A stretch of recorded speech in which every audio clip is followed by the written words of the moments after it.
Today we're going to answer the question, do you need a 4x4 Sprinter or can you get away with a two-wheel drive Sprinter? I'm lucky enough to have the opportunity to test drive the 4x4 Sprinter right now, and we'll also give you a full walk around the Sprinter to help you make a buying decision. So let's get into the video and take a little tour of this 4x4 Sprinter.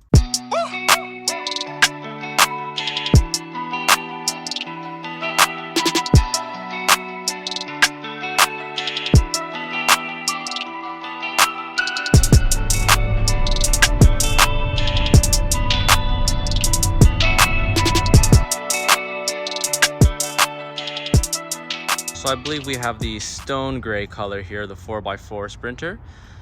This is powered by a V6 turbo diesel engine. Typically these guys get around like 18 to 20 miles per gallon, maybe a little bit less because this is the 4x4 model. So this one has the LED light package, very, very nice. Here you can see there's a huge lift from the factory, so you'll have plenty of clearance underneath. This is the 170 wheelbase, so you have a little bit more room in the back of this van. Let's come around to the rear real quick. And this is not a brand new Sprinter, so that's why you guys might see a little bit of scuffs in there. Again, I mentioned this is the low roof model. Oh, that's a long way up. That step would be super nice. So yeah, you can't exactly stand up all the way, but if standing up is not that important to you, then you can get the low roof and save a little bit on gas. All right, let's hop in this thing. Here we have the touchscreen for the Mercedes Sprinter.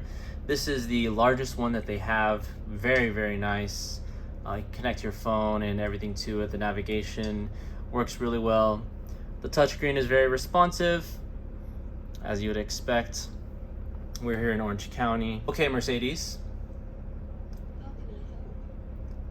Find Taco Bell. Boom, and just like that, it's gonna find a Taco Bell. It's gonna navigate for me. Cool, so I can call them. Very nice touchscreen there. Here you can get a really good look on the screen. As I turn the wheel, you can see on the screen where the van is going to turn. And it's got all sorts of sensors, so you can see that car coming right now. That 360-degree camera up top is super, super useful, especially for a big giant van like this. So that's really close up, and that's super wide. That's the rear of the van, super wide or more close up. Extremely, extremely nice, which is gonna make this big van easy to drive. Do you need a 4x4 Sprinter? Well, now that I'm in it and I'm driving it, it's definitely very tall. And that gives me a lot of confidence if I was to tackle any sort of obstacles or anything like that. The four-wheel drive system will give me confidence to like tackle any sort of rain that you might encounter, any sort of snow. So if you plan on kind of taking it off the beaten path, I think the 4x4 is kind of the way to go if you can afford it.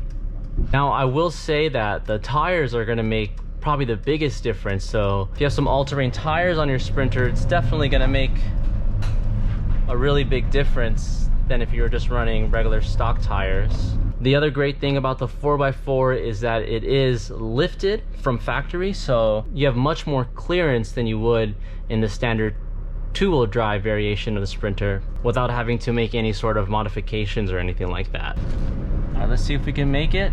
I don't know. All right, that was nice. We totally made it. Now I've been driving my four-wheel drive Honda Element for about 3 years now, and there's only been a handful of times where I've had to actually use four-wheel drive, but when it did happen, it was very, very nice to have. It gives you a lot of confidence when it's slippery out or if there's any sort of like snow. It handled super well, but for 95% of the time you're probably never gonna need a four-wheel drive, that's for sure. So boom, it's got the electric parking brake. You just click that button and it brakes. Let's give it the beans here. Wow.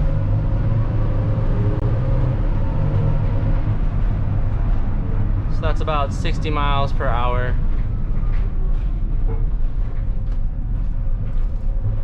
Plenty of power for a cargo van. And if it's super loud in here, it's because of the diesel engine. It's a loud engine and there's not a lot of insulation in the back.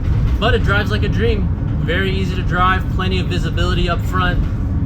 Kind of the ultimate option, you know, if you're looking for a camper van, I think. So to answer the question of the day, do you need four-wheel drive? Well, personally, if you have the funds, I would absolutely go for the four-wheel drive Sprinter variation. It's going to open up so many possibilities on so many different roads you can go on, and you'll never be restricted. Keep in mind, it is a van and it does have its limitations, but the four-wheel drive system in the Mercedes Sprinter is one of the best. And because of that, I would feel very confident taking this Mercedes Sprinter on many of the trails that I go to. Another thing to keep in mind is the type of weather and climate you live in. I'm here on the West Coast and we don't see too much crazy weather, but if you're on the East Coast where there's a lot of snow, I can see the four-wheel drive coming in handy. All right, Editor Steven here. How's it going? So I wanted to provide a little more information about the pros and cons between the 4x4 Sprinter and the two-wheel drive Sprinter. So first off, the cons of a 4x4 Sprinter.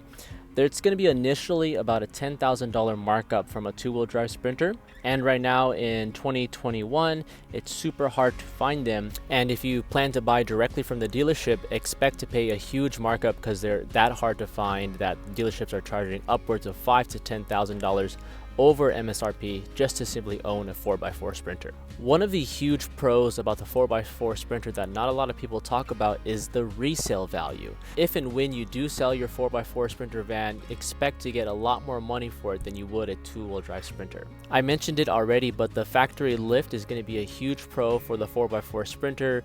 You don't have to make any modifications, and if you were to make those modifications to a two-wheel drive Sprinter, expect to pay a lot of money just for the lift. If you're planning to travel solo, having the 4x4 Sprinter is going to give you just a lot more confidence. You don't have to worry about setting out max tracks, you don't have to worry about shoveling out snow. The four-wheel drive can handle it. One of the pros of the two-wheel drive Sprinter is you'll be getting a lot better gas mileage because you're not constantly running all four wheels on your vehicle. They're much easier to obtain. They're generally available just about everywhere on the used and dealer markets. And of course, you'll be paying about $10,000 to $15,000 less on your initial purchase of the van. So let me know what you think down below in the comments. Would you opt for a four-wheel drive or save the money and get the two-wheel drive Sprinter? Thanks so much for watching, and we'll see you in the next one. Peace.